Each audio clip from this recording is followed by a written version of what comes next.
In today's world, women's history has grown astronomically, as well as the feminist movement. Being a woman pursuing a career in history, I want to know further about how women of history are represented in academia, throughout history, and possibly even the feminist movement. This is me. I am currently a junior in college, majoring in history and communications.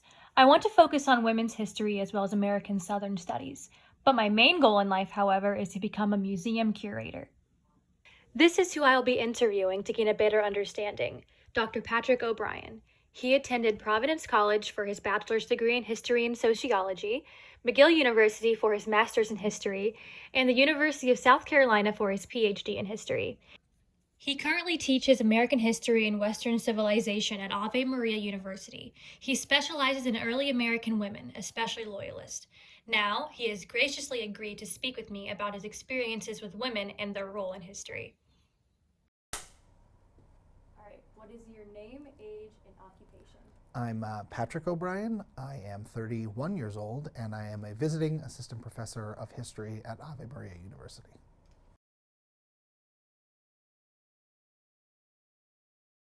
Ready? I'm ready. So, basically, you read the basic run through of what it is. So, the first question, of course, your name, age, occupation. How's your day today? It's been pretty good. Don't teach any classes today, so that's always nice. That's good. All right, here we go.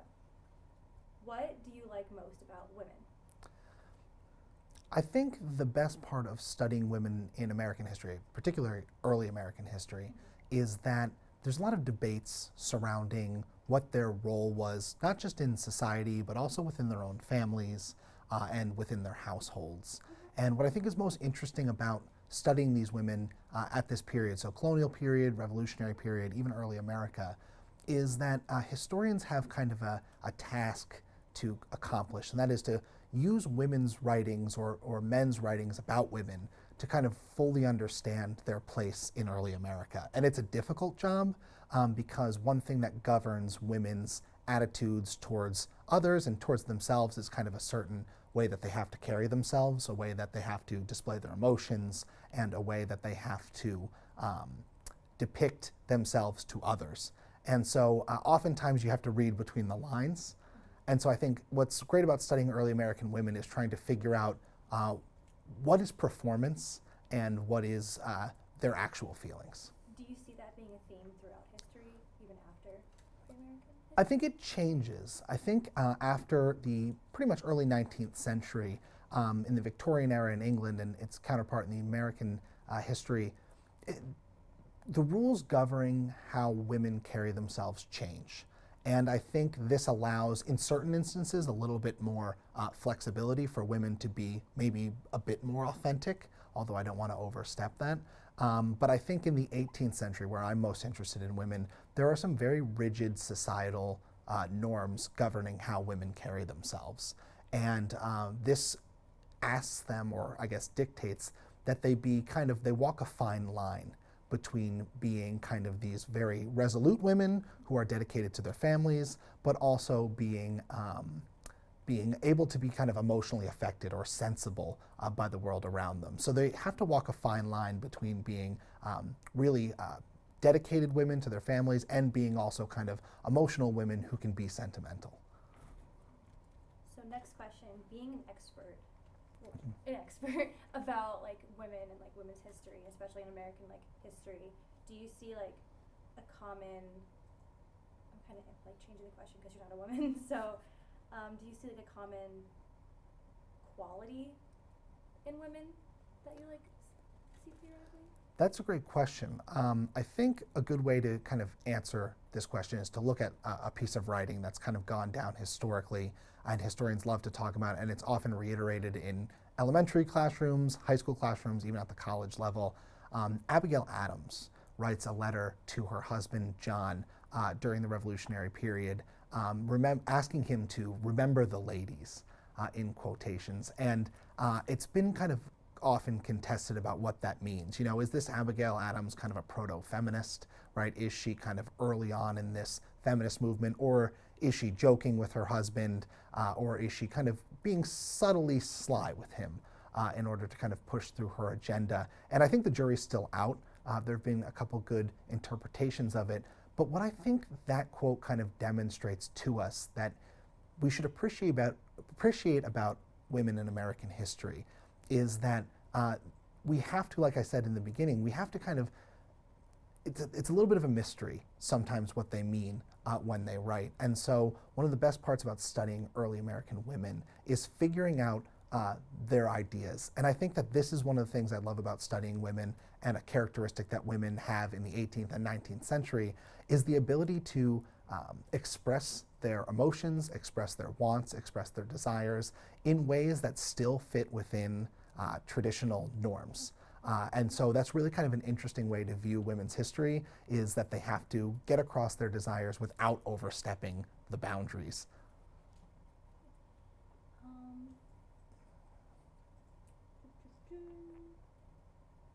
So I've gone with you before about like how like American feminism have changed from the original definition to now 8 definitions. Do you see that as being an issue, or what do you see like that coming into? Like, what do you think that is? That's great. It's funny you mentioned I'm an expert before. I'm definitely not an expert in kind of modern feminism, right? I studied the late 18th century in a period where really no one would be described perhaps as a feminist, although that's an interesting point for debate. When does feminism begin? As I was kind of mentioning about Abigail Adams. Is Abigail Adams a feminist? What about Mary Wollstonecraft, right, in England? And so there's a lot of these kind of discussions about what feminism means. But I think, at least from the early period, right, to answer your question, is there are definitely women who want to assert their roles more forcefully in the home. And women I studied during the American Revolution, I study Loyalist women, so women who sided with the British. And what's interesting about studying Loyalist women is that many of them, well, none of them, could sign any sort of oath of allegiance. So to call them loyalist is a bit misleading. They never make proclamations of loyalism, at least not in the official sense. And so some of them are just kind of roped into their husbands' allegiances. And of course, some of these husbands never made oaths of allegiance either, so they weren't loyalists in the way you might think of it.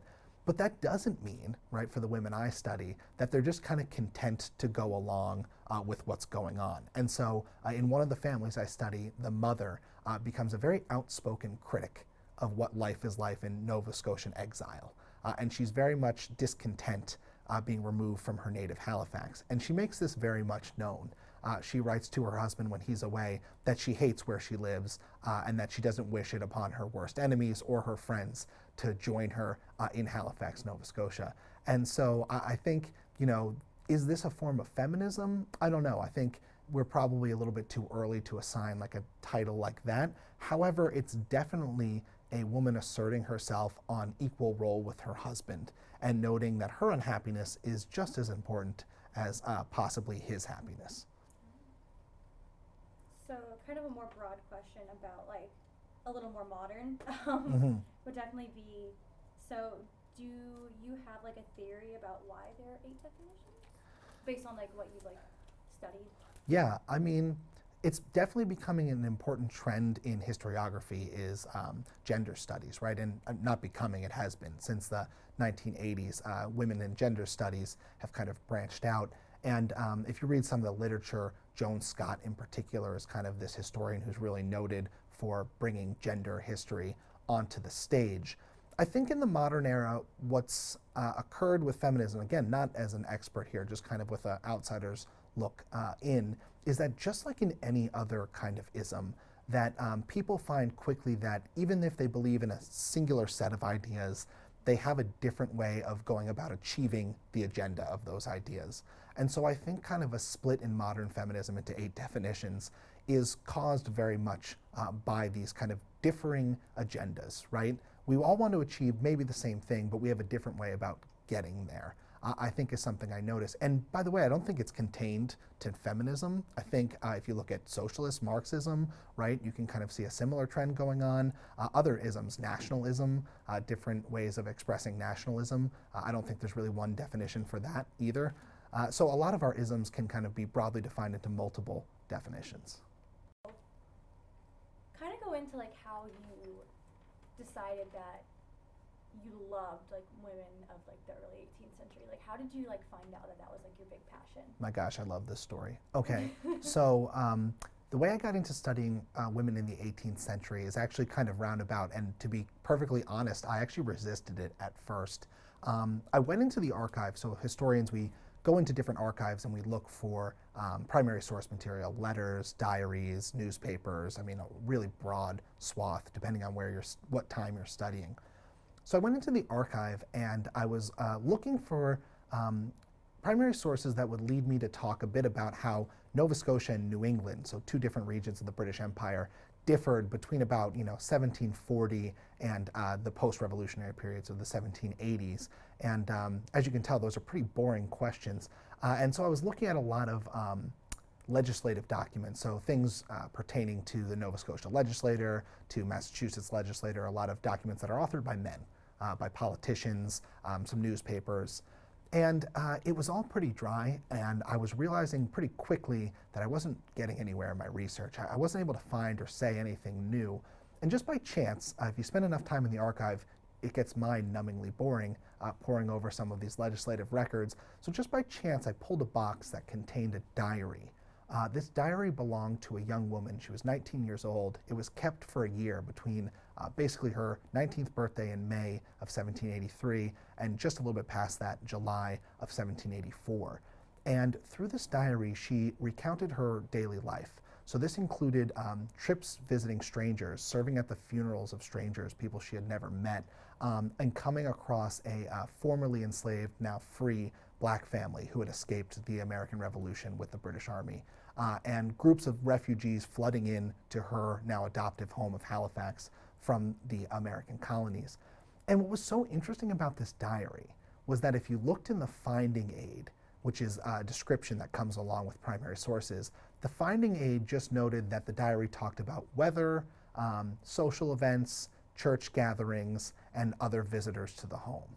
And I was rather surprised to see that because I had read some fascinating things in this diary and some really kind of detailed, descriptive takes about life in exile. There was no political discussion in here. The closest thing to a political discussion was on King George III's birthday, which is in June.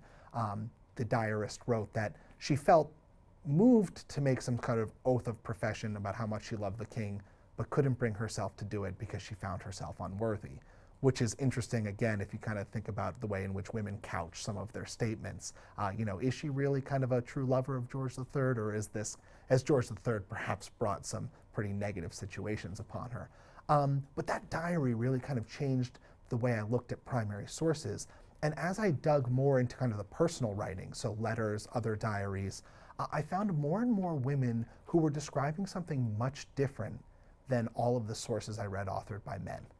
And that was really the way I knew that I had a story here that needed to be told and hadn't been told. I mean, most of the people writing about women loyalists of the American Revolution explain that they were kind of passive followers of the men. And this diary clearly shows that that's not the case. They had very important roles, both in their broader communities, but also within their households. And so it was that diary that I have photographs of every page, and I often go back to it almost daily in order to really kind of get this this new understanding of what Loyalist women were going through. Thank you. All right, so you were in academia, obviously, and have you experienced like being in like an American history and that kind of stuff, like in the academic setting, like being a professor of American history? Do you see there being more of a lean towards when you first started women's studies to where now where you're like professing women's studies? Like, do you see like more people wanting to be in that profession? I think what's interesting about history, and a professor once said it to me, is that to some extent history is all self-reflective. That is, every historian who takes it up has to have some sort of personal connection to what they do. For me, the connection is the place, right? Halifax, Nova Scotia, my family's kind of descended from Nova Scotians and people from Atlantic Canada. And so I was always drawn to study this place. And then when I was studying this place, I found these fantastic sources by women. And so that's kind of what led me into studying women. And like I was saying, I think that there's kind of just a dearth of information that's, there's a dearth of, studies done on women, and there needed to be more. And so I think for me it was kind of personal, but I would say that there is definitely a move in the history, the field of history, to study women, especially because, you know, books of great men history, so the George Washington biographies and the Thomas Jefferson, the Ben Franklin, you know, every president thereon, they get old. There's only so much we can say about these kind of, you know, great white men who built America. And then, you know, they're open to interpretative challenges and all these things. But I think, you know, inserting the voices of women is very, very important.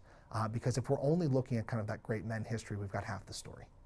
And we need the other half, because oftentimes that illuminates things that are not brought out in the stories of men. Both negative and positive? Both negative and positive, absolutely. Yeah, I wouldn't want to spin the story that, you know, there's definitely critiques that can be made about studying early American women, and that their take, you know, what their kind of, the way they see the world is equally as biased as the way the men see the world. The difference is that that kind of perspective just hasn't been explored as much or as in great detail. There are some fantastic historians who do early American women, and they've always been kind of very good at pointing out the way in this way this complements the narrative. Do you see the field of like history being a more male-dominated like profession, or women? Definitely. I mean, it's definitely been historically a male-dominated field. I think that is changing a little bit, but it's not like we're looking at a 50-50 ball ground here. It's definitely still skewed in favor of men.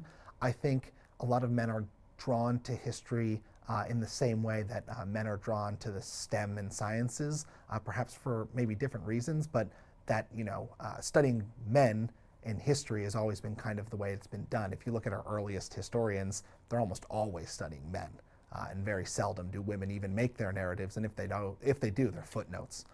So I think as more women have been studied in history, that's drawn women into the field, but I think there's still kind of a lot of work to be done in that, and I wouldn't want to take kind of the martyr situation here, but being a man studying women definitely sets me apart from a lot of people who do women's history, and I don't use that as kind of like a token of like, I'm so great, I'm studying women.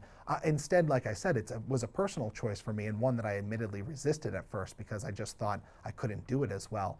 But I think as more women's voices are explored, we can kind of encourage women to study history a bit more, because it doesn't have to be the great history of the white men.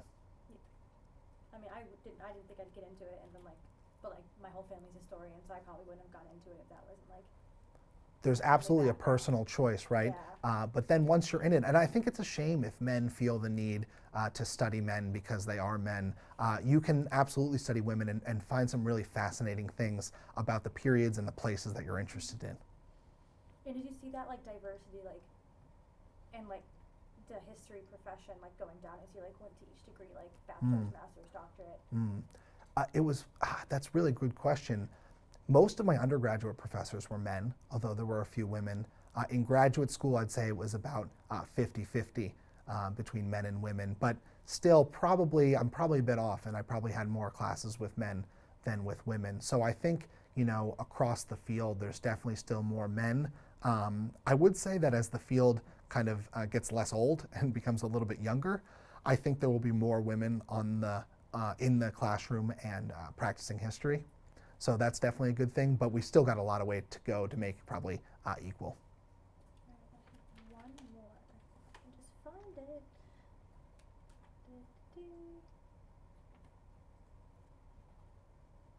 What initially drove you into becoming a historian? Oh, wow. Man, it sounds cliche, but you know those high school classes that you just love? I really kind of loved my American history class, and what I liked the most about it was thinking about the voices in the narrative that were missing. I was someone who kind of learned history from both Canadian and American perspective, and so it's funny, when I was in an American high school classroom, the voices that were missing from the kind of Canadian perspective, the War of 1812 is always one that sticks out to me. The War of 1812 in America is just kind of like, oh, this blip on the radar, Andrew Jackson became famous, there's the Battle of New Orleans, but that's, you know, nothing changes hands. But from a Canadian perspective, you know, this was the chance that the Canadians had to fight off the Americans, which they did. So I think looking for the missing voices is what drove me to history. And interestingly enough, perhaps that's what also drove me to studying women once I'd come across the sources. Sorry, this is the last question. No. So having like both perspectives of American and Canadian, do you see like a difference in like the relations in America compared to Canada? This is another great point. You know, national boundaries don't separate women.